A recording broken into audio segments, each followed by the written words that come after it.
Welcome to V3 news లక్ష్యం సమాజహితం. ముందుగా ముఖ్యాంశాలు. దేశానికి ఆదర్శంగా తెలంగాణ ప్రభుత్వం. ప్రతిపక్షాల వ్యాఖ్యలపై మంత్రి వి శ్రీనివాస్ గౌడ్ ఫైర్.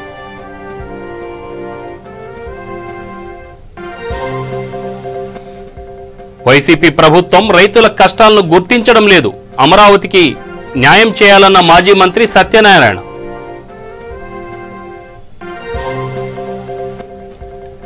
శరవేగంగా కొనసాగుతున్న పోలవరం పనులు. పోలవరం ఏపీ ప్రజల జీవనాడి అన్న అధికారులు.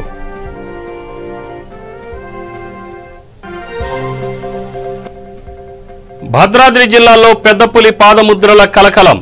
సీతాయిగూడెం ప్రాంతాల్లో గ్రామస్తుల ఆందోళన.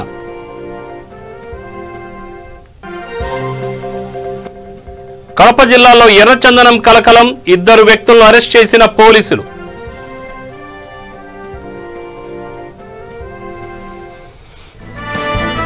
సోషల్ మీడియా వేదికగా ప్రతిపక్షాలు తన వ్యాఖ్యలను వక్రీకరించి పైశాచిక ఆనందాన్ని పొందుతున్నాయని తెలంగాణ ఆబ్కారీ శాఖ మంత్రి డాక్టర్ వి శ్రీనివాస్ గౌడ్ ఆవేదన వ్యక్తం చేశారు. మహబూబ్ నగర్ జిల్లా కేంద్రంలోని TNGO భవన్లో విలేకరుల సమావేశంలో పాల్గొన్న ఆయన తన నియోజకవర్గంలో ఇప్పటికే దాదాపు 4,000 డబుల్ బెడ్రూమ్ ఇళ్లు నిర్మించామని తెలిపారు. మరో 6,000 దరఖాస్తులు ప్రజల నుండి వచ్చాయన్నారు. అయితే కొందరు సోషల్ మీడియా వేదికగా రాష్ట్ర వ్యాప్తంగా కేవలం 4,000 ఇళ్లు కడుతున్నట్లు తప్పుడు ప్రచారం చేయడం సరికాదన్నారు.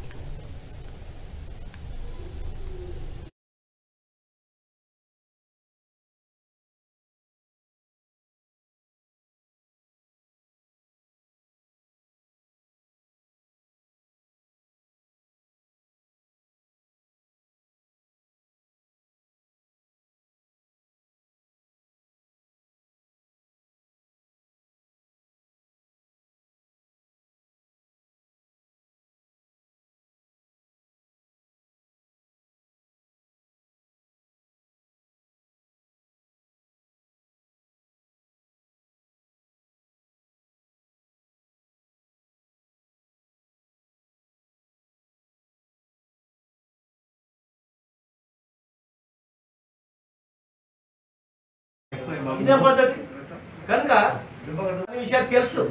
ఈ చీప్ ట్రిక్స్ అనేది మా అభిప్రాయం నడవవు. సోషల్ మీడియా ద్వారా ఈ కులాలను రెచ్చగొట్టి మతాలను రెచ్చగొట్టి పడిపోయేటోళ్ళు ఎవడు కూడా లేడుగా. ఏ కులమో లేడు, ఏ మతమో లేడుగా.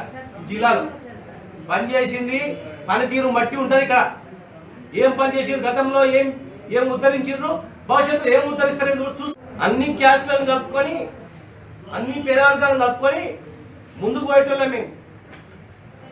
ఏడాదిలో చిన్న మాటను వక్రీకరించి మీడియా తిప్పి ఏం చేద్దామనుకుంటున్నారు? ప్రజల జీవితాలతో చెలగాట మాడదు ఎవరే కానీ. భగవంతుడు క్షమించాడు. 10,000 మంది అప్లై చేస్తే 4,000 ఇల్లు కడుతున్న దగ్గర మరి లాటరీలు వేస్తాము 4,000 మందికి వస్తుంది, దేవుని దేవతలకు వస్తుంది అని చెప్పాను. అదృష్టం ఉన్నలోకి వస్తుంది. ఇది హౌసింగ్ అనేది నిరంతరం కొనసాగే ప్రక్రియ. ఒక్కరోజుతో అయిపోయేది కాదు. ఇది నిరంతరంగా కొనసాగుతుంది. ప్రతి సంవత్సరం ఇల్లు కడుతుంటారు. కట్టే ఇళ్లను అతి పేద వాళ్ళకి ఇస్తా పోతుంటారు. ఆటోమేటిక్ జరుగుతూనే ఉంటాయి. ఎలక్షన్లో లేనటువంటి ఎన్నో హామీలు పథకాలు ఈరోజు చేస్తూ ఉన్నాం. కొన్ని ఒకేసారి చేయలేము. నిరంతరం కొనసాగే ప్రక్రియ కనుక మరి దీన్ని సరే వాళ్ళు చేసిందో లేదో మనకు అవసరం లేదు. ఇవాళ మనం చేసేది మనం చేయాలని మేము చేస్తూ పోతున్నాం. మీరు ఎందుకు చేయలేదు, అంతమంది ఎందుకు కాలేదు, ఏం అడగట్లేదు. నేను మా కళ్ళ ముందర ఒక్కొక్క నిమిషాన్ని వృధా చేసుకోకుండా, ప్రతి వర్గాన్ని వదిలిపెట్టకుండా, ప్రతి కమ్యూనిటీని వదిలిపెట్టకుండా, ఎవరికి ఏం చేయాలా, ఏం చేతనైతే మనం ఎట్లా చేయాలా అనేటువంటి ఆలోచనతోనే మేము చేస్తున్నాం. కనుక అట్లాంటి పనులు కూడా చేయొద్దు, కడుతూనే ఉంటామని చెప్పినాం. ఉమ్మడి జిల్లా కేంద్రంగా ఉన్నప్పుడు కూడా జిల్లా కేంద్రం అని చెప్పి కూడా ఆలోచన చేయకుండా ఎవరు మంత్రి అయితే వాళ్ళ కాన్స్టిట్యూషన్ డెవలప్ చేస్తున్నారు. కానీ ఈ జిల్లాను ఒక మంచి పని చేసేట్టు 10 పనులు కూడా లేవు. ఇక్కడ రాత్రనక పగలనక మేమందరం కష్టపడి పనిచేస్తుంటే ప్రజాదరణ పొందడానికి మనం ఏం చేయాల్సిన గతంలో మనం ఏం చేయాలని ఆలోచన చేయాలి ఎవరే కానీ ఇట్లా చేస్తున్న వ్యక్తులను చిత్రీకరించి సోషల్ మీడియా ద్వారా వాళ్ళని అసత్య ప్రచారాల ద్వారా ఏదో మేము సాధించామనుకునేటివి మాత్రం కాదని మీలాగా మేము ఎవరైనా కానీ ఈ మీడియాల ద్వారా ప్రచారం చేసేటోళ్ళు ఒకవేళ రాజకీయ పార్టీ వ్యక్తులు అయితే మేము కూడా చాలా గతంలో ఉన్న రాజకీయాన్ని మేము విమర్శించట్లేదు. ఖచ్చితంగా ఏమైనా జిల్లా అభివృద్ధి విషయంలో ఎవరు మాట్లాడినా వారు సలహా ఇచ్చినా మేము ఖచ్చితంగా సలహా తీసుకుంటాం. ఎవరైనా సరే, ఏ పార్టీ అయినా సరే, ఏ రాజకీయ నాయకుడైనా సరే, ఎవరు తప్పులు జరుగుతున్నాయి అంటే దాన్ని మా జిల్లాలో ఎవరైనా తప్పులు జరుగుతున్నాయి దాన్ని సరిదిద్ది మంచి చేయడానికి కూడా మేము ఖచ్చితంగా ప్రయత్నం చేస్తాం. మా దృష్టి సంగారెడ్డి జిల్లా పటాన్చెరు ఎమ్మెల్యే క్యాంప్ కార్యాలయంలో ఎమ్మెల్యే మహిపాల్ రెడ్డి మీడియా సమావేశం నిర్వహించారు. జర్నలిస్టు సంతోష్ నాయక్ను తానే బెదిరించానని పోలీసులు అత్యుత్సాహంతో ఎస్సీ ఎస్టీ అట్రాసిటీ కేసు నమోదు చేశారని ఎమ్మెల్యే మహిపాల్ రెడ్డి తెలిపారు. పోలీసులు తమకు సిఆర్పిసి సెక్షన్ 41A కింద నోటీసులు ఇచ్చారని, చట్టాన్ని తను గౌరవిస్తానని చెప్పారు. తానే స్వయంగా పోలీస్ స్టేషన్కి వెళ్లి నోటీసులు తీసుకున్నానని తెలిపారు. టీఆర్ఎస్ పార్టీ క్రమశిక్షణ గల పార్టీ అని ఎమ్మెల్యే మహిపాల్ రెడ్డి స్పష్టం చేశారు.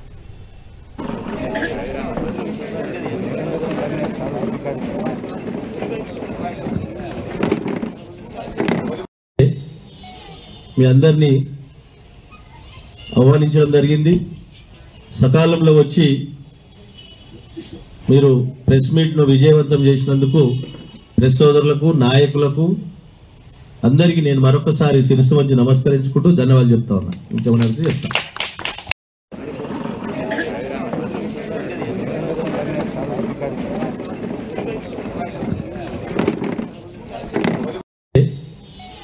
మీ అందరినీ ఆహ్వానించడం జరిగింది. సకాలంలో వచ్చి రాపోలు సందీప్ చారిటబుల్ ట్రస్ట్ సేవలు అభినందనీయమని మాజీ కేంద్ర మంత్రి, కాంగ్రెస్ పార్టీ జాతీయ నాయకుడు సర్వే సత్యనారాయణ అన్నారు. బోడుపల్లో చారిటబుల్ ట్రస్ట్ సువర్ణ ఆధ్వర్యంలో రాపోలు సందీప్ జయంతి వేడుకలు ఘనంగా నిర్వహించారు.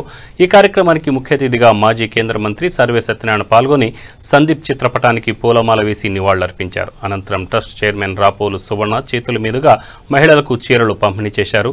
పదవులు ఉన్నా లేకున్నా ప్రజాసేవకే అంకితమైన వ్యక్తి రాపోలు రాములు అని మాజీ మంత్రి సత్యనారాయణ కొనియాడారు. ఈ కార్యక్రమంలో ఫెడరేషన్, యువజన విభాగం నేతలు పాల్గొన్నారు.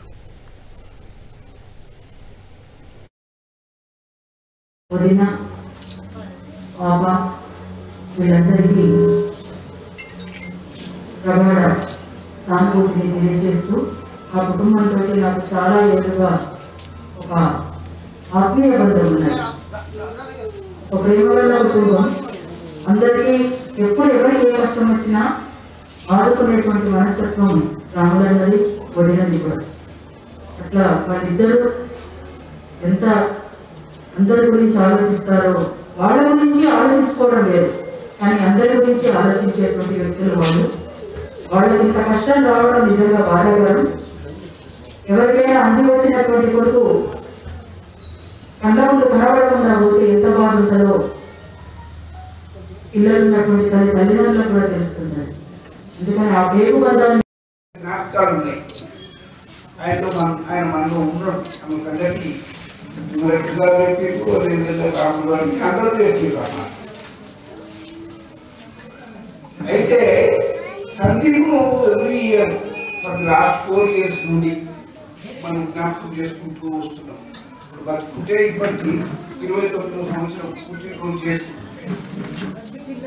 గొప్ప చదువులు చదువుకున్నాడు, బయట దేశాల్లో పోయి చదివిండు, ఎంతో ఫ్యూచర్ ఉంది, ఎంతో గొప్పవాడైతే సమాజంలో ఒక గుర్తింపు తెచ్చుకుంటాడు అనుకునే సందర్భంలో అనుభవం ఆయన పరంపరించాడు.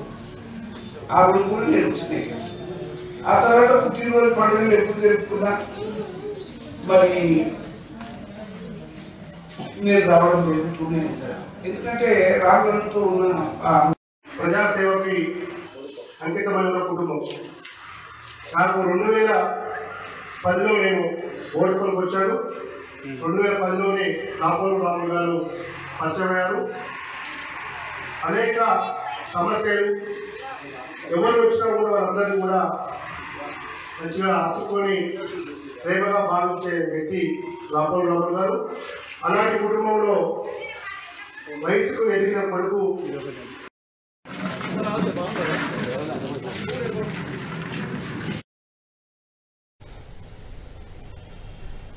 న్యాయం కోసం ఉద్యమాలను కొనసాగిస్తున్న అమరావతి రైతులకు ప్రభుత్వం న్యాయం చేయాలని మాజీ మంత్రి బండారు సత్యనారాయణ డిమాండ్ చేశారు.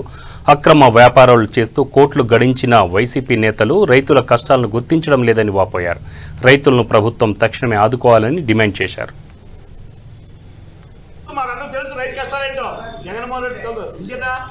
జగన్మోహన్ రైతు కాదు, రాజశేఖర రైతు, నేను ఒప్పుకుంటాను. ఈయన బెంగళూరులో పోయి వ్యాపారాలు చేసుకొని దొంగ వ్యాపారాలు చేసుకొని విజయసాయి దేవాల అల్లుడు మా కలిపి కోట్లు సంపాదించారు. పొలం అంటే తెలదు, వరి ఎన్ని రోజులు ఆకేస్తారో తెలియదు, ఆకుని ఎన్ని రోజులు ఉడుతారో తెలదు, పాత ఎప్పుడు వస్తే తెలదు, ఏ సీజన్లో ఏ పంట వస్తాయో తెలుస్తాయి. చెప్పండి జగన్మోహన్ రెడ్డి గారు ప్రెస్ ముందుకు వచ్చి ఈ సీజన్లో ఈ పంట వస్తుంది, గంట ఇప్పుడు వేస్తారు, చూడప్పుడు వేస్తారు, చెప్పండి. తెలీదు. మాట్లాడి రైతు అంటాడు. దొంగ రైతు, దొంగ రైతు, దొంగ వ్యాపారి. ఈ జగన్మోహన్ రెడ్డి ఇలా రాష్ట్రాన్ని నాశనం చేస్తున్నాడు. పోలవరం హైట్ తగ్గిస్తున్నాడు దుర్మార్గుడు. నిన్న కూడా చెప్పాడు. మనం అడిగింది 45.63% కట్టమన్నాం, 47 తగ్గిస్తున్నాడు. ఎందుకు 41 పోలవరం హైట్ తగ్గిస్తే అక్కడ కేసీఆర్ శాంతికి అవుతాడు, కొన్ని గ్రామాల్లో మిగిలిపోతాయని. కానీ ఒకటి ప్రమాదం ఉంది. హైట్ తగ్గిస్తే ఒక 60 టీఎంసీ వాటర్ తగ్గిపోతే విశాఖపట్నం కావాల్సిన గ్రావిటీ వాటర్ రాదు.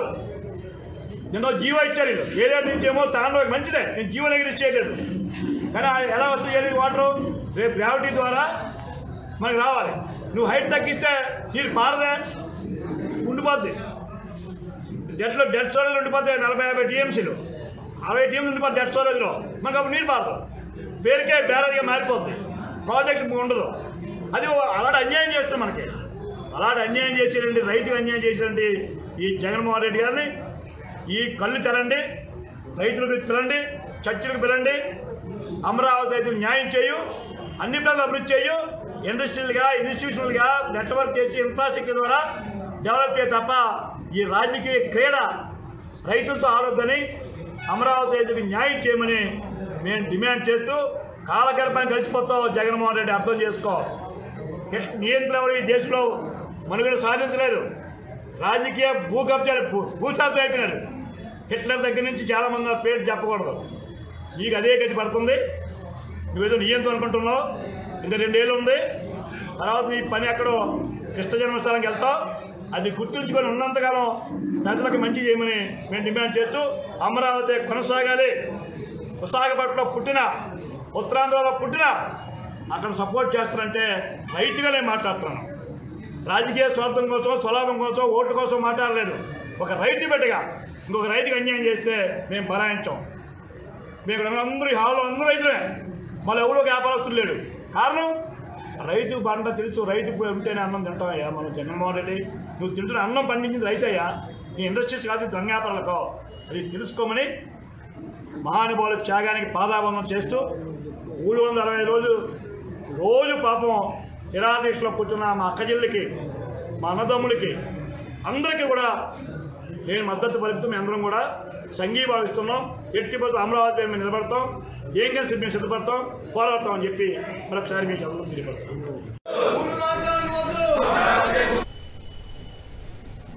గుంటూరు జిల్లా తుళ్లూరు మండలం రాయపూడి గ్రామంలో అమరావతి పరిరక్షణ సమితి ఆధ్వర్యంలో సభ నిర్వహణకు అనుమతులు ఇచ్చామని Guntur range DIG CM Trivikram Varma చెప్పారు. సభను అల్లర్లకు దూరంగా ప్రశాంత వాతావరణంలో నిర్వహించాల్సిన పూర్తి బాధ్యత వహించాల్సి ఉంటుందని అన్నారు. గుంటూరులోని జిల్లా పోలీస్ కార్యాలయంలో ఆయన మాట్లాడుతూ శాంతియుతంగా సభలు, సమావేశాలు ఏర్పాటు చేసుకునే స్వేచ్ఛను రాజ్యాంగం భారత పౌరులకు ఇచ్చిందన్నారు. ఇతరులకు అసౌకర్యం, ఇబ్బందులు కలగకుండా ఈ స్వేచ్ఛను సద్వినియోగం చేసుకోవాలని సూచించారు.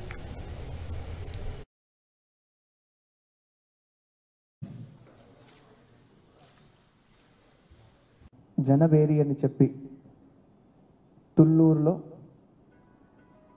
అమరావతి పోరాటాన్ని సంబంధించినటువంటి ఒక పబ్లిక్ మీటింగ్ అరేంజ్ చేసుకోవడం జరిగింది. కొంతమంది పోలీస్ పరంగా మన పోలీస్ వ్యవస్థలు what ever we have taken up the preparation, arrangements, అదేవిధంగా కొన్ని ట్రాఫిక్ రెగ్యులేషన్స్, ఇవన్నీ కూడా బ్రీఫ్ చేసి దీన్ని డీటెయిల్గా మాట్లాడడానికి ఈరోజు డిఐజీ గారు ఆదేశం మేరకు ఈ ప్రెస్ మీట్ని అరేంజ్ చేయడం జరిగింది. ముఖ్యంగా మీరందరూ తెలుసుకోవాల్సింది ఒక ముఖ్య విషయం ఉంది. మీరందరికీ తెలుసు, ప్రజాస్వామ్యంలో శాంతియుతంగా లా అండ్ ఆర్డర్న పాటిస్తూ ఎవరైనా ఏదైనా చేసుకోవడానికి వీలు ఉంటుంది, పర్మిషన్ ఉంటుంది. దీన్ని మనం రెస్పెక్ట్ చేస్తూ నిన్న రిక్వెస్ట్ వచ్చిన దానికి we have given complete permission for the rally and the meeting to take place. So that is the first point. ఈరోజు మీటింగ్లో పర్మిషన్స్ కూడా మనము డిఎస్పి తుళ్ళూరు గారి వైపు నుంచి పర్మిషన్ ఇవ్వడం జరిగింది. అదేవిధంగా మీరందరూ గుర్తు చేసుకోవాల్సింది, కొన్ని ట్రాఫిక్ నిబంధనలు కానీ డూస్ అండ్ డోంట్స్ ఏమున్నాయి అది కూడా నేను తర్వాత డిఐజీ గారు ఇద్దరు బ్రీఫ్ చేయడం జరుగుతుంది. పర్మిషన్ ఇచ్చినప్పుడు 2-3 పాయింట్స్ కూడా మనం దాంట్లో రాయడం జరిగింది. మీరందరికీ తెలుసు, శాంతి భద్రతలు కాపాడుకోవడానికి బాధ్యత మన మీద ఉంది కాబట్టి కొన్ని ముంజాగ్రత్త క్రమాలు, ప్రికాషన్స్ టు బి టేకన్ కూడా మనము ఆర్గనైజర్స్కి ఇవ్వడం జరిగింది. మీరందరికీ తెలుసు, డెమోక్రసీ ప్రజాస్వామ్యంలో peaceful protest is always allowed. జరిగినప్పుడు ఎవరైనా పెద్ద మీటింగ్లు పెడుతున్నప్పుడు కొన్నిసారి అంబులెన్స్లు కానీ కొన్నిసారి ఎసెన్షియల్ సర్వీసులు కానీ చాలా వరకు ఎఫెక్ట్ అవుతాయి. దీన్ని దృష్టిలో పెట్టుకొని ఇప్పుడు మెయిన్ కర్కట రోడ్ ఉంది, we have kept it only for movement of emergency services and essential services.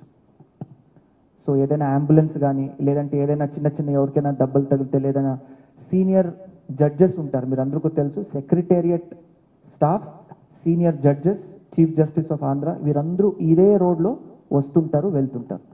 So దీన్ని ఫెసిలిటేట్ చేయడానికి we have asked this Karakatta road will be made entry point for only essential services ఒకటి and emergency సర్వీసెస్కి. అదేవిధంగా senior court judges కానీ chief justice కానీ వారికి అలా available ఉంటుంది. ఇప్పుడు శాంతియుతంగా ఈ ర్యాలీ చేసుకోవాలంటే from Krishnayyapalem, Venkatapalem, Mandadam, Thullur and Rayapudi junction. This is the route that we have specified. We have given all the support that is required. మన వైపు నుంచి ఏదైనా చిన్న చిన్న ఇష్యూలు కావాలంటే, హెల్ప్ కావాలంటే పోలీసు అందుబాటులో ఉంటుందంటే కూడా నేను ఈ టైంలో చెప్పడానికి ఇష్టపడుతున్నాను. విల్ దే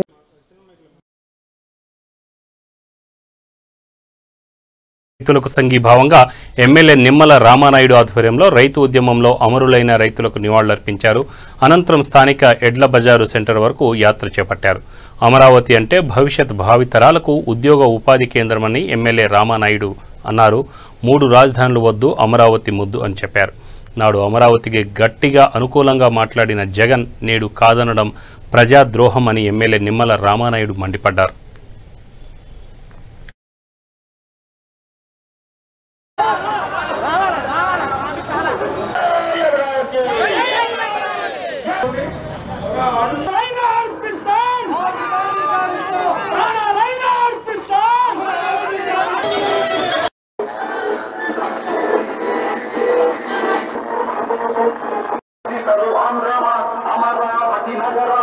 అమరావతి అంటే 1,00,000 కోట్ల సంపద సృష్టి కేంద్రం, ఉద్యోగ ఉపాధి కేంద్రం. మరి ఆ రోజు జగన్మోహన్ రెడ్డి గారు నిండు శాసనసభలో అమరావతిని ఆహ్వానిస్తూ ఉన్నాను, అమరావతికి 30,000 ఎకరాలు పైబడి రాజధానికి ఉండాలని ఆ రోజు చెప్పినటువంటి జగన్మోహన్ రెడ్డి గారు, ఎన్నికల ముందు జగన్మోహన్ రెడ్డి గారు మరి ఆయన యొక్క పార్టీ నాయకులు ఒకరితో ఒకటి పోటీ పడి అమరావతి అనేటువంటి రాజధాని అంగుళం కూడా ఇక్కడి నుంచి కదలదు అని చెప్పి ప్రజలను నమ్మించి మరి ఈ రోజు అధికారంలోకి వచ్చిన తర్వాత మాట తప్పి మడమ తిప్పి ఇవాళ అమరావతి కాదు 3 ముక్కలు అని అంటే 5 కోట్ల మంది ప్రజలకు ఇది నమ్మక ద్రోహం కాదా, ఇది ప్రజా ద్రోహం కాదా అని చెప్పి ఈరోజు జగన్మోహన్ రెడ్డి గారిని అడుగుతూ ఉన్నాం. ఇవాళ అమరావతి రైతుల పోరాటం అంటే 29 గ్రామాల ప్రజల పోరాటం కాదు, 5 కోట్ల మంది ఆంధ్రుల పోరాటం ఇది.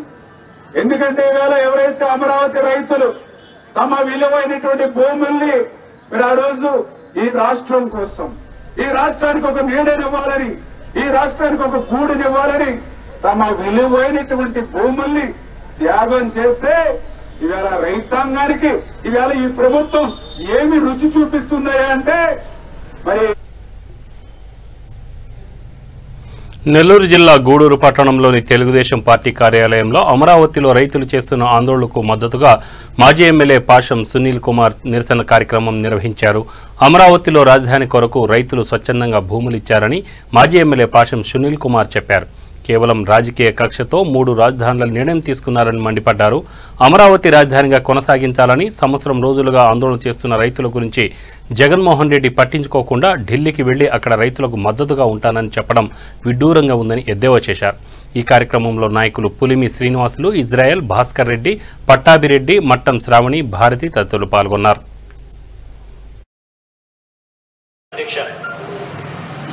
ఇది డెమోక్రసీయేనా అని చెప్పి క్వశ్చన్ కూడా చేస్తా ఉన్నా. అధ్యక్ష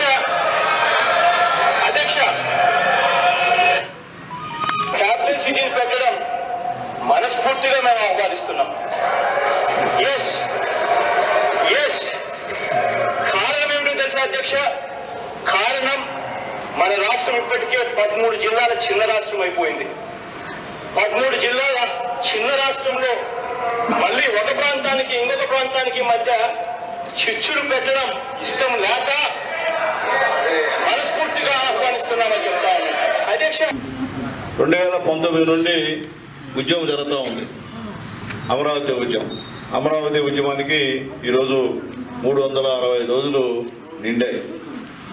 ఈ సంవత్సరం రోజుల్లో ఎన్నో ఆటుపోట్లు, లాఠీ చార్జీలు, చనిపోవడాలు, రైతుల ఆత్మహత్యలు, అలాగే ఆడవాళ్ళని బజార్లో ఈడ్చిడ్చి కొట్టడాలు, అలాగే రైతులకి చేతులకి కాళ్ళకి సంఖ్యలు వేయడాలు, రైతులపైన ఎస్సీ ఎస్టీ అట్రాసిటీ కేసులు, వాళ్ళని ఆస్తుల ధ్వంసం చేయడాలు, అలాగే వాళ్ళపైన రాళ్ళు రువ్వడాలు, యావత్తు ఏ విధంగా వాళ్ళని భయపెట్టి ఈ అమరావతి ఉద్యమాన్ని నీరు కార్చాలనేటువంటి ఉద్దేశంతో ఈ వైఎస్ఆర్ గవర్నమెంట్ రకరకాల ప్రయత్నాలు చేసిందో, అక్కడ ఉండే రైతులు సంవత్సరం రోజుల నుంచి నానా ఇబ్బందులు పడుతూ దీక్షలు చేస్తుంటే ఢిల్లీలో జరిగే రైతులు మాత్రం నా మద్దతిస్తానని చెప్పి నిన్న పోయి మోడీ దగ్గరికి చెప్పొస్తాడు సీఎం గారు. అంటే నీ రాష్ట్రంలో ఇంతమంది పేద రైతులు అన్యాయంగా ఉంటే వాళ్ళ గురించి పట్టించుకోవు, పరామర్శ చేయవు. గవర్నమెంట్ నుంచి ఒక్క ప్రతినిధి కూడా పంపించి వాళ్ళతో చర్చలు జరపవు. కానీ ఢిల్లీలో మాత్రం వెళ్ళి నేను మీకు మద్దతిస్తున్నా, ఆడ మద్దతిస్తాడు, ఈయన మాత్రం ఆడపూట బంద్ పెడతాడు. ఈరోజు కొన్ని వేల కోట్లతో అక్కడ అభివృద్ధి జరుగుతుంటే మొత్తం అభివృద్ధిని ఆపేసి ఎడారిగా తయారు చేసే చూస్తే ఏడుపు వచ్చే పరిస్థితి అమరావతిని. ఆ పరిస్థితి తయారు చేసినామంటే నిజంగా మీది శాడిజమా లేకపోతే ఏం అర్థం కావట్లే. మీ పాపం ఎవరిపైన? మీరు వచ్చిన 18 నెలల్లో ఒక్క పరిశ్రమైన ఈ ఆంధ్రప్రదేశ్కి వచ్చిందా అని అడుగుతున్నా. చంద్రబాబు నాయుడు గారి నాయకత్వం, చంద్రబాబు నాయుడు గారి నాయకత్వం, చంద్రబాబు నాయుడు గారి నాయకత్వం.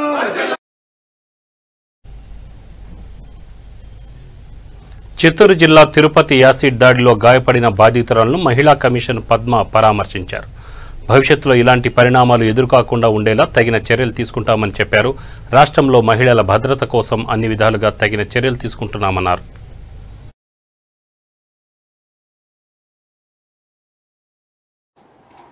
పరామర్శించి ధైర్యం చెప్పొచ్చాము.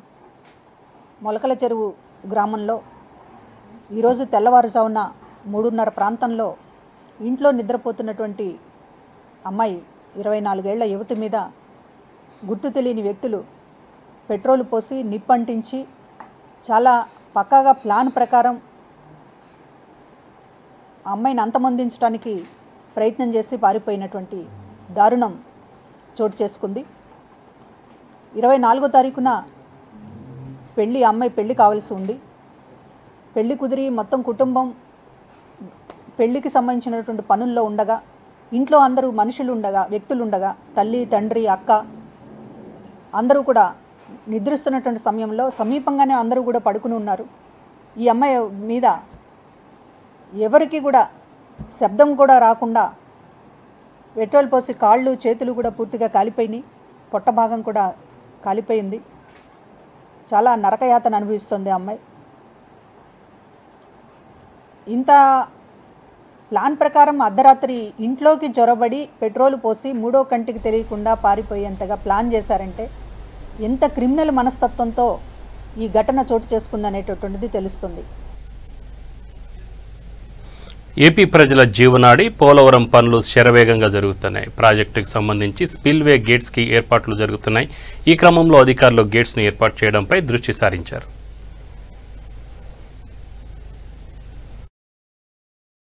మనం మే ఎండింగ్ లోపల ఈ 48 గేట్లు ఏదైతే ఉన్నాయో ఆ 48 గేట్లు బిగించడానికి ఒక ప్రణాళికాబద్ధంగా పెట్టుకున్నాము. నవంబర్లోనే 2 గేట్లు పెట్టాలని చెప్పేసి మనం ప్రణాళికలో పెట్టుకున్నాం. కానీ లాస్ట్ వారంలో మనకి ఏదైతే తుఫాన్లు రావడం జరిగిందో అప్పుడు కంటిన్యూస్గా రెయిన్స్ పడుతున్నాయి. అందువల్ల ఆ రోజు పెట్టడం కుదరలేదు. ఈరోజు మంచి రోజు. మంచి రోజును పురస్కరించుకొని మేము గతంలో 14వ తారీఖు సీఎం గారు వచ్చినప్పుడు కూడా 17వ తారీఖు చెప్పాము.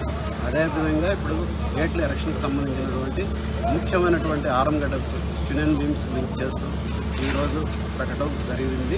ఈ ప్రాసెస్ కంటిన్యూ చేసుకుంటూ వెళ్ళి ఈ నెలాఖరులో ఏదైతే మనం నిర్దేశించామో 8కి సంబంధించిన గేట్లకు సంబంధించినటువంటి ఆర్ఎం గటర్స్ పెట్టుకుంటూ వెళ్ళేసి మన షెడ్యూల్ ప్రకారం ఏదైతే ఉందో మే ఎండింగ్ కల్లా 48 గేట్లకు సంబంధించి పూర్తిగా ప్రణాళికాబద్ధంగా ఏర్పాటు చేసుకొని ముందుకెళ్ళేసి ఖచ్చితంగా ఏదైతే మనం నిర్దేశించిన టయానికి కంప్లీట్ చేయడానికి ఈ గేట్స్ ఫిక్స్ చేసి కంప్లీట్ చేయడానికి అనుకున్నాము.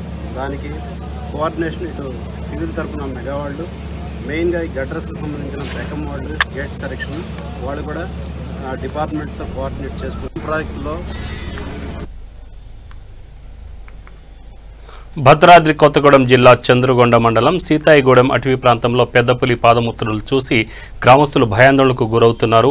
పెద్దపులి అడవిలో సంచరిస్తున్నట్లు గ్రామస్తులు అటవీశాఖ అధికారులకు సమాచారం ఇవ్వడంతో అధికారులు అప్రమత్తమయ్యారు. హుటాహుటిన పులి సంచారం చేసిన ప్రదేశంకు వెళ్లి పాదముద్రల గుర్తించి వాటి అడుగుల కొలతలను అధికారులు పరిశీలించారు.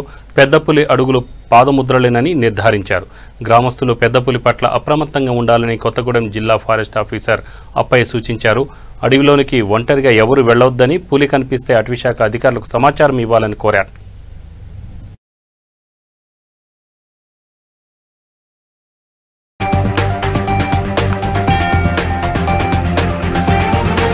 ఉన్న గ్రామ పెద్దలు వాళ్ళు తెలిపిన ప్రకారం మ్యాక్సిమం అది పెద్ద పులి సంచరించినట్టు తెలుస్తుంది.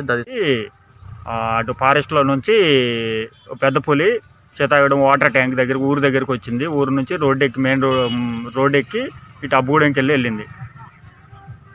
మాకు తెలుసు అడుగులు, మాకు తెలుసు కదా పెద్ద పులి చెత్త పులి ఎంత అయింది అడుగులు మాకు బాగా తెలుసు కదా, అందుకని మేము పెద్ద పులి అని కన్ఫర్మ్ అనమాట. నేను Appayya, forest divisional officer Kothagudem. So మనకు రామవరం రేంజ్లో ఈ దామరచెర్ల అటవీ ప్రాంతంలో పులి సంచరిస్తున్నట్టు మనకు సమాచారం వచ్చింది.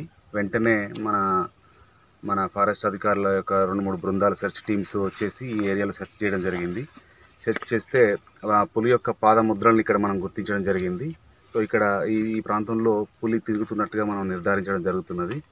సో ఇప్పటికే ఈ ప్రాంతం అంతా కూడా అటవీశాఖ అధికారులు తమ స్వాధీనంలోకి తీసుకొని సెర్చ్ చేస్తూ పులికి ఎలాంటి అవాంఛనీయ సంఘటన జరగకుండా, అలాగే పులి ద్వారా ప్రజలకు ఎలాంటి ఇబ్బందులు జరగకుండా ఉండడానికి ఎలాంటి చర్యలను చేపట్టాలో అవన్నీ కూడా మనం చేపట్టడం జరుగుతున్నది.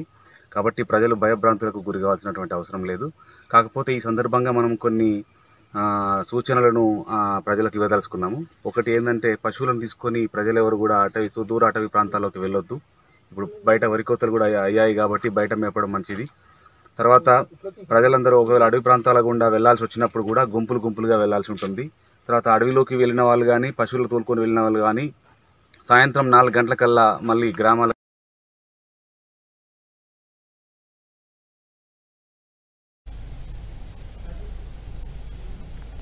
కడప జిల్లాలో ఎర్రచందనం ముఠాను పోలీసులు గుట్టురట్టు చేశారు. 2 వ్యక్తులు గుట్టుగా ఎర్రచందనాన్ని రవాణా చేస్తూ పోలీసులకు దొరికిపోయారు. వారి నుంచి అధిక సంఖ్యలో ఎర్రచందనాన్ని పోలీసులు స్వాధీనం చేసుకున్నారు.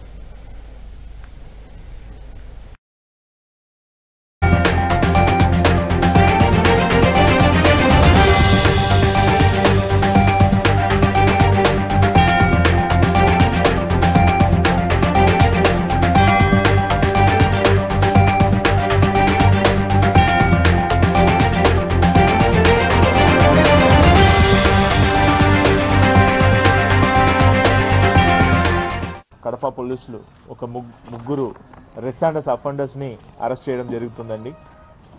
వీళ్ళ దగ్గర నుంచి 32 లాగ్స్, దాదాపు 1000 kgs, అదేవిధంగా ఒక ఈచర్ వెహికల్, ఒక జైలో కార్, ఒక పల్సర్ మోటార్ సైకిల్, ఇవి అన్నీ కూడా వీళ్ళ దగ్గర నుంచి స్వాధీనం చేయడం జరుగుతున్నాయి. వీటిలో ప్రధానమైన వ్యక్తి అంటే బొడ్డే శ్రీనివాసులు. దాదాపు 18 కేసెస్ ఆల్రెడీ ఇతని మీద ఉన్నాయి. ఇప్పుడు ప్రస్తుతం 6 కేసెస్లో ఇతను వాంటెడ్. గతంలో జరిగిన అంటే లాస్ట్ 2-3 మంత్స్లో జరిగిన 6 కేసెస్లో కూడా ఇతను వాంటెడ్గా ఉన్నాడు. ఈరోజు ఇతన్ని కూడా అరెస్ట్ చేసి కోర్టు రిమాండ్ పెట్టడం జరుగుతున్నాయి. ఇది కాక సీరల నాగరాజు, కమదుల్లా మధు అని ఇంకా ఒక ఇద్దరు అక్యూస్డ్, వీళ్ళు ఇద్దరు కూడా 3 కేసెస్లో వాంటెడ్గా ఉన్నారు. వీళ్ళని కూడా ఈరోజు అరెస్ట్ చేసి పంపించడం జరుగుతున్నాయి. ఇది ఈరోజు ప్లేస్ ఆఫ్ అరెస్ట్ వచ్చేసి ఒంటిమిట్టాలో అరౌండ్ చింతరాచపల్లి అక్కడ అరెస్ట్ చేయడం జరిగిందండి.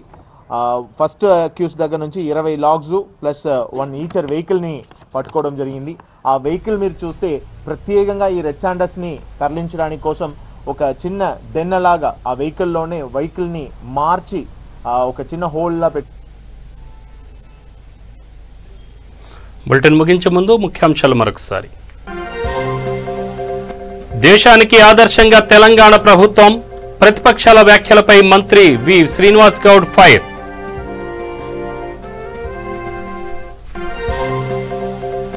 వైసీపీ ప్రభుత్వం రైతుల కష్టాలను గుర్తించడం లేదు, అమరావతికి న్యాయం చేయాలన్న మాజీ మంత్రి సత్యనారాయణ.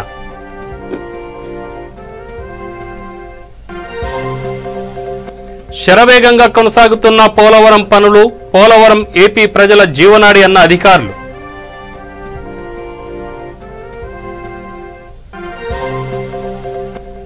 భద్రాద్రి కొత్తగూడెం జిల్లాలో పెద్దపులి పాదముద్రల కలకలం, సీతాయిగూడెం ప్రాంతాల్లో గ్రామస్తుల ఆందోళన.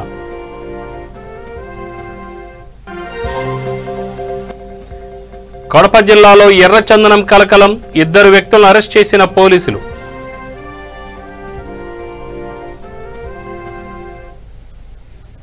ఇవి బులెటిన్ వివరాలు. Stay tune V3 news. లక్ష్యం సమాజ హితం. నమస్కారం.